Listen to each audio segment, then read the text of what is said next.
রাজ্যের সমস্ত SSK MSK শিক্ষক শিক্ষিকা, একাডেমিক সুপারভাইজার, পার্শ্ব শিক্ষক সহ সমস্ত এসএসএ কর্মীদের ঈদুল জোহার শুভেচ্ছা জানিয়ে শুরু করছি আজকের এসএসএ নিউজ। দেখুন, কয়েকদিন আগে আমি একটি ভিডিও পোস্ট করেছিলাম আমার এই চ্যানেলে। তার মূল বিষয়টাই ছিল যে টার্মিনাল বেনিফিট 5 লক্ষ টাকা এখনো পর্যন্ত মিশনের অর্ডার আমাদের হয়নি। তো মূলত আজকেও সেই বিষয়টা নিয়েই আমি একটু অন্যভাবে আলোচনা করতে চাই। দেখুন, আমরা দীর্ঘ কয়েক বছর পর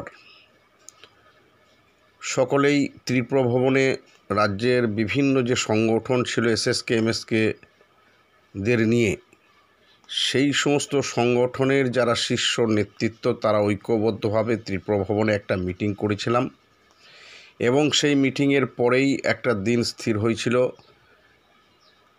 সেই দিন মোতাবেক পুনরায় কোর কমিটির বৈঠক বসিয়ে দিন একদিন পরিবর্তন হওয়ার পর গত 6 মার্চ 2024 আমরা রাজ্যে একটা সমাবেশ করেছিলাম এবং সেই সমাবেশ সম্পূর্ণভাবে আমাদের মনের মতো না হলেও যথেষ্ট সাফল্যের সঙ্গে সম্পন্ন হয়েছিল। তার পরেই আমরা লক্ষ্য করে দেখলাম 7 মার্চ 2024 একটা অর্ডার বের হলো ফিনান্স ডিপার্টমেন্ট থেকে। সেখানে বলা হলো যে সমস্ত শিক্ষক শিক্ষিকারা বা বিভিন্ন প্রজেক্টের যারা কর্মী আছেন তাদের টার্মিনাল বেনিফিট 2 লাখ এবং 3 লাখ থেকে বাড়িয়ে 5 লাখ করা হলো এবং সেখানে 60-65 উভয়ের ক্ষেত্রেই এই টার্মিনাল বেনিফিট কার্যকারী হবে বলে সেই অর্ডারে আমরা দেখতে পেলাম। যদিও সেই সময় আমাদের সংগঠনের বিভিন্ন নেতৃত্ব আমরাও বলেছিলাম যে এটা একটা সাফল্যের দিক, প্রাথমিক সাফল্য। তো পরবর্তী পর্যায়ে সেই যে 5 লক্ষ টাকা টার্মিনাল বেনিফিটের বিষয় নিয়ে আমি বেশ কয়েকটি ভিডিও আপলোড করেছি। গত কয়েকদিন আগেও একটি ভিডিও আপলোড করেছি। তো সেখানে বারবার আমি নেতৃত্বের কাছে অনুরোধ করেছিলাম যে এই টার্মিনাল বেনিফিট যে 5 লক্ষ টাকা দেওয়া হবে, সেখানে যে অর্ডার বের হয়েছে ফিনান্স ডিপার্টমেন্ট থেকে সেখানে একটা ধোঁয়াশা আছে। ধোঁয়াশাটা এটাই যে 2 লক্ষ এবং 3 লক্ষ যাদের ছিল তাদের কথা বলা হয়েছে, কিন্তু 1 লক্ষ যাদের ছিল তাদের কথা বলা হয়নি। কাজেই 65 অপশানধারী এসএসকে এমএসকে শিক্ষক শিক্ষিকারা বোধহয় এর আওতার মধ্যে পড়বে না।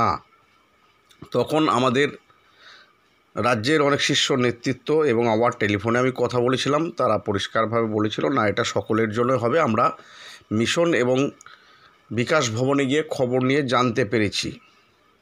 এখন আমার প্রশ্ন যে মিশন এবং বিকাশ ভবনে গিয়ে মুখে জানার বিষয়টা কতটা কার্যকারী হবে আমাদের এই এসএসকে এমএসকেদের ক্ষেত্রে, সেটা আবারও আমি ভাবতে অনুরোধ করছি। কারণ আমরা লক্ষ্য করে দেখেছি নির্বাচন প্রক্রিয়া চলাকালীন অনেক অর্ডার বের হয়েছে। বিশেষ করে এই অর্ডারটার ক্ষেত্রে কোনো বিধিনিষেধ ছিল না, যেহেতু এটা ফিনান্স ডিপার্টমেন্ট থেকে অর্ডার বের হয়েছিল। কাজেই ডিপার্টমেন্টাল অর্ডার করার ক্ষেত্রে কোনো বাধা ছিল না। আমি বারবার নেতৃত্বের সঙ্গে যোগাযোগ করেছি এবং এই ফিনান্স ডিপার্টমেন্টের যে অর্ডার তারই একটা প্রতিলিপি বা ডিপার্টমেন্টাল অর্ডার যেটা আমাদের মিশন থেকে বের করার জন্য যাতে অতি সত্বর বের হয় সেটা তদারকি করার জন্য বলেছিলাম, কিন্তু আজও পর্যন্ত সেই অর্ডার বের হয়নি। নির্বাচনের পরেও বেশ কয়েকটি ডিপার্টমেন্ট তাদের এই যে 5 লক্ষ টাকা টার্মিনাল বেনিফিট অবসরকালীন এটা ডিপার্টমেন্টের অর্ডার বের করেছে, কিন্তু এসএসকে এমএসকের এখনও ডিপার্টমেন্টের অর্ডার বের হয়নি। তো এই বিষয়েই আমি বলতে চাই যে আমরা বহু কষ্ট করে সংগঠনকে ঐক্যবদ্ধ করলাম, ঠিকই আছে, কিন্তু সংগঠন ঐক্যবদ্ধ হওয়ার পরে যখনই আমরা রাজ্যে মিটিং করছি তখনই আমার মনে হয় বেশ কিছু নেতৃত্ব আছেন, তারা পদ নেওয়ার জন্যই ব্যস্ত থাকছেন, কিন্তু পদ নেওয়ার পর সেই পদের মর্যাদা কতটা রাখা যায় সেই ব্যাপারটা কিন্তু ভাবছেন না। এটা আমার অন্তত এই কয়েক মাসের অভিজ্ঞতায় মনে হয়েছে। কারণ এটা একটা ধারাবাহিক প্রচেষ্টার মাধ্যমে যদি আমাদের মূল কাজটা আমরা এগিয়ে নিয়ে যেতে না পারি, আসল লক্ষ্যবস্তুতে যদি আমরা পৌঁছাতে না পারি, তাহলে শুধু পদ নিয়ে বসে থেকে আমার লাভ কী আছে। তো আমি আবারও বলছি, দৃঢ়তার সঙ্গে বলছি, এখনও পর্যন্ত আমার মনে সংশয় দেখা দিচ্ছে।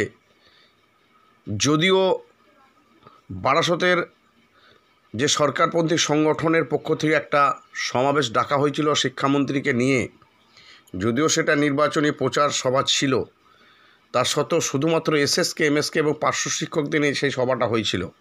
এবং সেখানে মাননীয় শিক্ষামন্ত্রী ব্রাত্য বসু বলেছেন যে না, এটা সকলের জন্য 5 লক্ষ টাকা টার্মিনাল বেনিফিট দেওয়া হবে।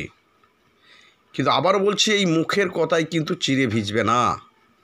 আমাদের তিক্ত অভিজ্ঞতার মধ্যে দেখেছি, এই সরকারের আমলে যতক্ষণ না অর্ডার, পরিষ্কার পরিচ্ছন্ন অর্ডার বের না হবে, ততক্ষণ কিন্তু আমরা সেটা নিশ্চিত ধরে নিতে পারবো না।